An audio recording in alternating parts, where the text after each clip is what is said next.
My dear sisters and brothers, we see how God is always faithful to His plans. What happens to us is we can be confronted with a situation like that of the people of Israel. Remember, so many thousands of people are going out into the wilderness. It is something very impossible. How will they get anything to eat? We know that this is almost next to impossible.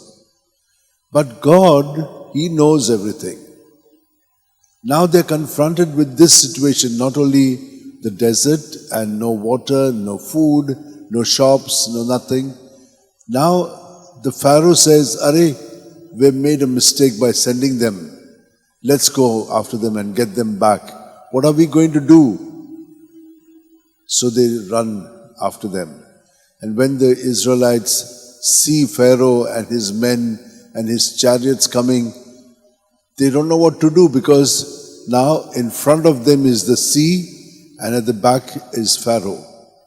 So in such moments, they are led to say things which can be very, very bad.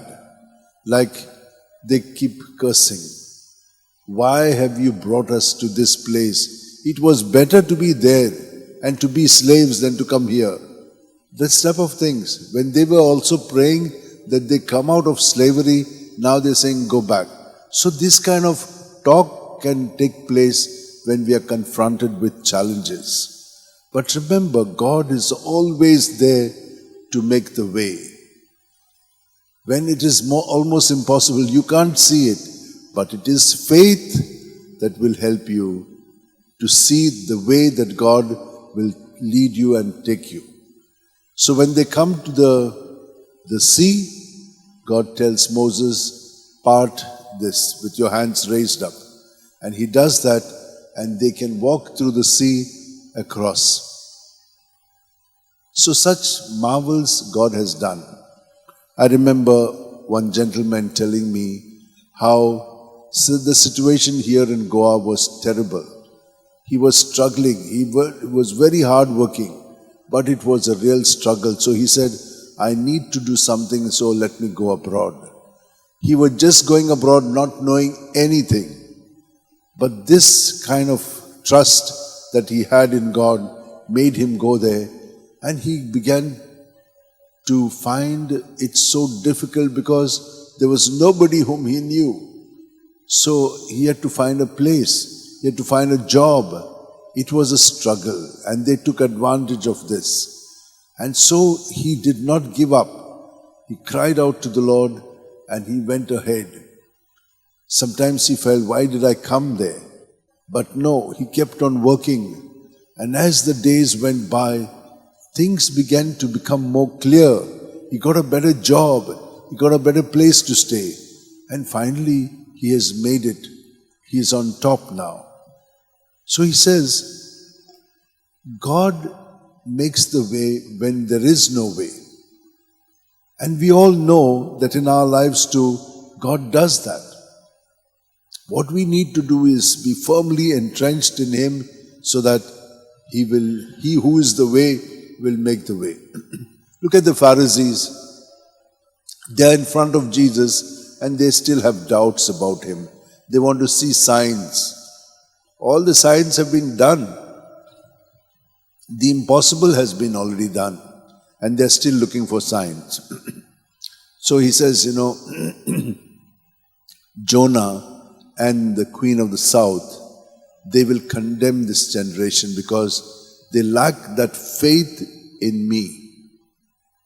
What about us? We are all having our faith in Jesus, but it should be so strong. There was a lady who was confronted with negative in her life through the people whom she worked so hard. She gave her best to them, and they turned against her. This was going on, and she kept on saying, "No, I have made a decision to be good to them.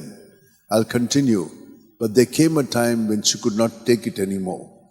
and she despaired. But she despaired, but called on to the Lord and did some things which she regretted. And for long, she was suffering because of what she did, when at all the time she was doing good. Now, because it was intolerable, she did something bad. So this was eating her up. So she said, where will the Lord help me to get this out of my system?